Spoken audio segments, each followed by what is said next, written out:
ದ್ರವದ ಬಣ್ಣ ಬದಲಾಯಿಸಿ.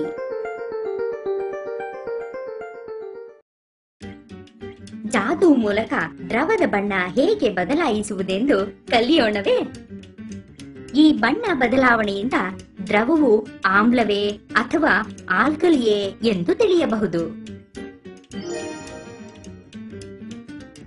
ನಿಮಗೆ ಬೇಕಾಗುವುದು ಜರಡಿ, ಕೆಂಪು ಕೋಸು, ಚಾಕು,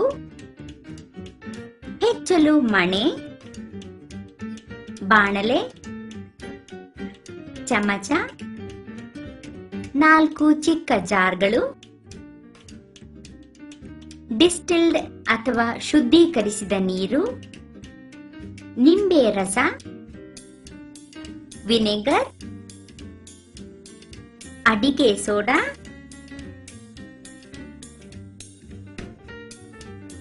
ಮತ್ತು ಅಮೋನಿಯಾ. ಬಾಣಲೆಯಲ್ಲಿ ಸ್ವಲ್ಪ ಡಿಸ್ಟಿಲ್ಡ್ ನೀರನ್ನು ಬಿಸಿ ಮಾಡಿ.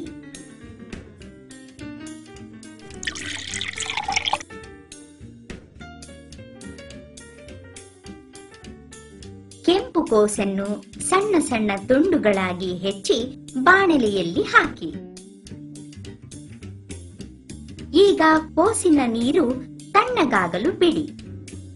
ಅದು ತಣ್ಣಗಾದ ನಂತರ ಆ ನೀರನ್ನು 4 ಚಿಕ್ಕ ಜಾರ್ಗಳಿಗೆ ಸ್ವಲ್ಪ ಸ್ವಲ್ಪ ಹಾಕಿ.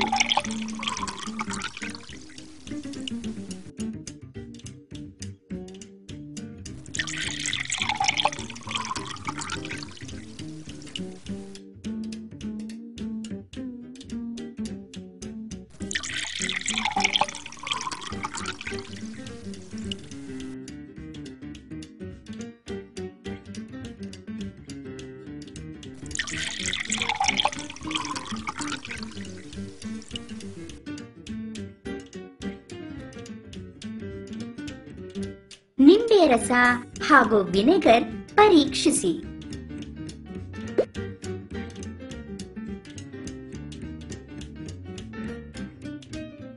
ಅವು ಆಮ್ಲಗಳು, ಏಕೆಂದರೆ ಅವು ಕೋಸಿನ ನೀರನ್ನು ಕೆಂಪಾಗಿಸುತ್ತವೆ.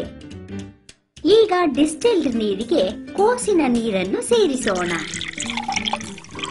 ಅದು ಕೆಂಪು ನೇರಳೆ ಬಣ್ಣವಾಗಿಯೇ ಇರುತ್ತದೆ. ಆದ್ದರಿಂದ ಡಿಸ್ಟಿಲ್ಡ್ ಅಥವಾ ಶುದ್ಧೀಕರಿಸಿದ ನೀರು ಆಮ್ಲವೂ ಅಲ್ಲ, ಆಲ್ಕಲಿಯೂ ಅಲ್ಲ. ಈಗ ಅಡಿಗೆ ಸೋಡಾ ಪರೀಕ್ಷಿಸೋಣ. ಅದು ದುರ್ಬಲ ಆಲ್ಕಲಿಯಾದ್ದರಿಂದ ಕೋಸಿನ ನೀರು ನೀಲಿ ಬಣ್ಣಕ್ಕೆ ತಿರುಗುತ್ತದೆ. ಈಗ ಅಮೋನಿಯಾ ಪರೀಕ್ಷಿಸೋಣ.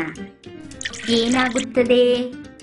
ಕೋಸಿನ ನೀರು ಹಸಿರು ಬಣ್ಣಕ್ಕೆ ತಿರುಗುತ್ತದೆ. ಆದ್ದರಿಂದ ಅಮೋನಿಯಾ ಬಲವಾದ ಆಲ್ಕಲಿ ಎಂದು ನಿರ್ಧರಿಸಬಹುದು. ಮಜವಾಗಿತ್ತಲ್ಲವೇ? ಇಷ್ಟರಲ್ಲಿ ನೀವು ನೀರಿನ ಬಣ್ಣ ಬದಲಾಯಿಸುವುದರಲ್ಲಿ ಪರಿಣತರಾಗಿದ್ದೀರೆಂದು ನಾನು ನಂಬುತ್ತೇನೆ. ಆದ್ದರಿಂದ ನೆನಪಿಡಿ, ವಿಜ್ಞಾನ ಕೇವಲ ವಿಜ್ಞಾನವಲ್ಲ, ಅದೊಂದು ಕಲೆ.